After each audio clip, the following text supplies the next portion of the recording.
Hi there, welcome to the Healthy Church Staff Podcast. I'm your host, Todd Rhodes. I'm also one of the co-founders over at chemistrystaffing.com, and I am so glad that you're here today. Today we are continuing our series. Yesterday we just released our Church Staff Health Assessment 2024 edition, and you can download that right now. It's absolutely free. It's a substantial report. It's I need to check on the page number, but I think it's 85 plus pages of just chock full of information on the health of church staff in America. Matter of fact, we talked to over 1,200 church staff in America and compiled all of their answers. And I think you'll find it really interesting. You can go to chemistrystaffing.com/staff health, chemistrystaffing.com/staff health to download that report today. Now, for the next 2 weeks, we're diving into some of the findings that we found from our survey this year and our assessment. And today we're diving into a topic. We mentioned it just slightly yesterday on the podcast, if you missed it, but it's been on the minds of many church leaders lately, and it's the growing trend of pastors and church staff leaving their ministry roles. And it's what some are calling an exodus, but it's having a significant impact on churches across the country. And whether you're a senior pastor or an associate pastor or serving in any capacity, this trend affects us all. And my goal today here is on the podcast is just to shed a little light on what's happening, why it's happening, and maybe a little bit about what we can do about it. Okay, so here are some top-level findings from the report. We're finding, first of all, increased resignations. More church staff members have retired early or left ministry altogether in the last 5 years since the pandemic.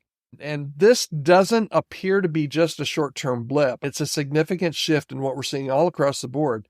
Matter of fact, over half the pastors surveyed, I believe in a recent Barna survey, have admitted to considering leaving their roles. And that's a jump from just 37% a couple years earlier. This is real. If it feels like there are less pastors and more people resigning from our churches, it's probably because it's happening not just at the church in general in the U.S., but also in your local church.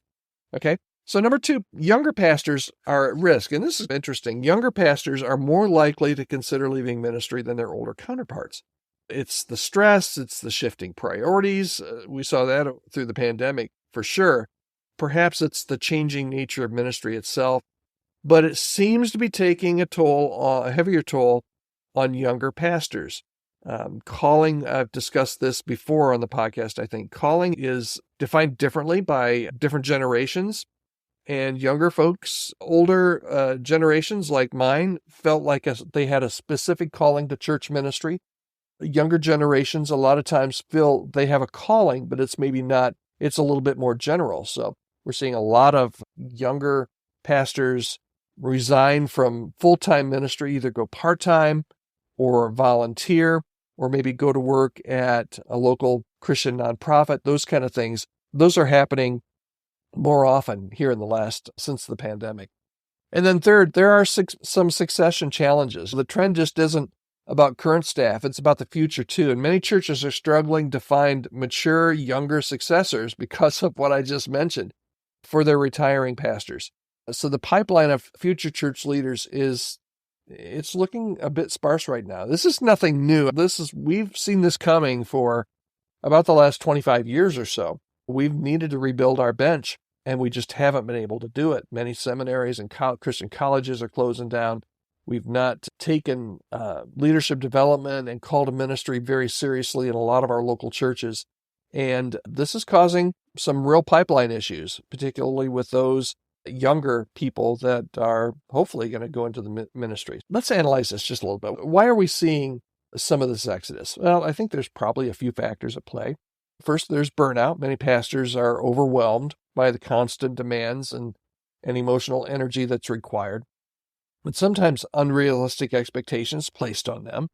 And the pandemic only exacerbated all of this. It added tons of stress, layers of stress, and uncertainty to an already demanding role. We've talked to a lot of senior pastors that are retiring a little bit earlier or doing a succession plan a little bit earlier than they had planned pre-COVID, just because they said it's so different.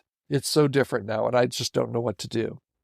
So there's also some just changing views on religion and church. And as the culture shifts, pastors find themselves in just a more challenging environment. What a challenging time to be a pastor and to be on a church staff.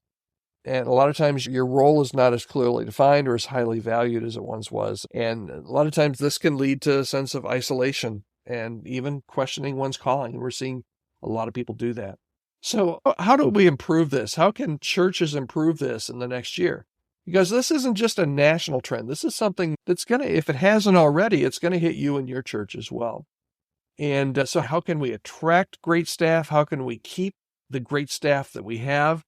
Here are some thoughts, and none of this really is rocket science, but it's really important that you think about this, because replacing staff is increasingly difficult. So your best thing you can do is to make sure that you have a healthy place where people love to serve and love to be on staff. So the ways that you can do that, number one, is prioritize well-being. It's huge.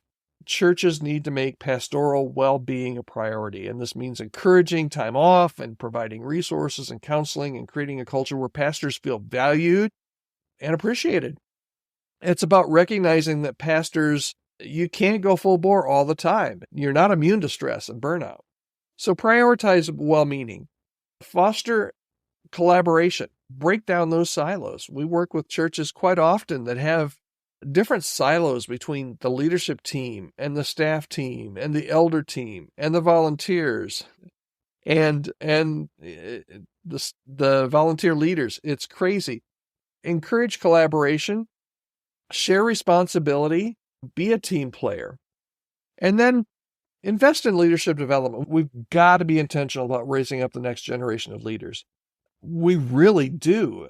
There are less and less candidate pool to recruit from. And the best staff member at your church, and this is weird for a staffing agency person to say, the best next staff person for your church may already be attending your church. They may be a key volunteer right now. And you might just have to provide some mentorship and training and opportunities.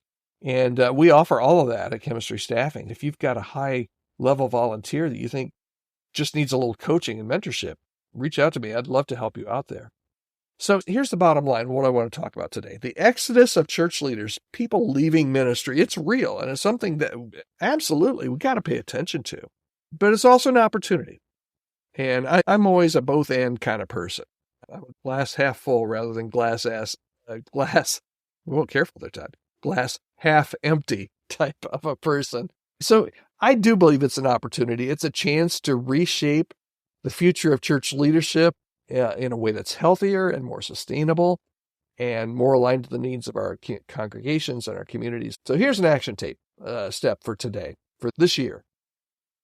Take a look at your leadership team and ask yourself, how are we supporting our pastors and our staff? And maybe it's time for a conversation about how you can better support each other and create a healthier environment for everyone so that the staff that you do have want to be a part of the team well into the future. Remember, the future of the church really depends on the health of its leaders. This is just one of the things that we talk about in the Healthy Church Staff Assessment, and you can download your free copy right now. It's absolutely free. It's a substantial download report, PDF report. I think you'll enjoy reading it and seeing how you are doing compared to the national averages and seeing how your church team is doing. You can download that today at chemistrystaffing.com/staffhealth. And you can always reach out to me if there's any help that you need in your church or on your staff team. Reach out to me. You can email me at podcast@chemistrystaffing. That's podcast@chemistrystaffing.com. All right, thanks so much. We will be back here tomorrow, and we'll dive into a little bit more on what we learned from this year's Church Staff Health Assessment.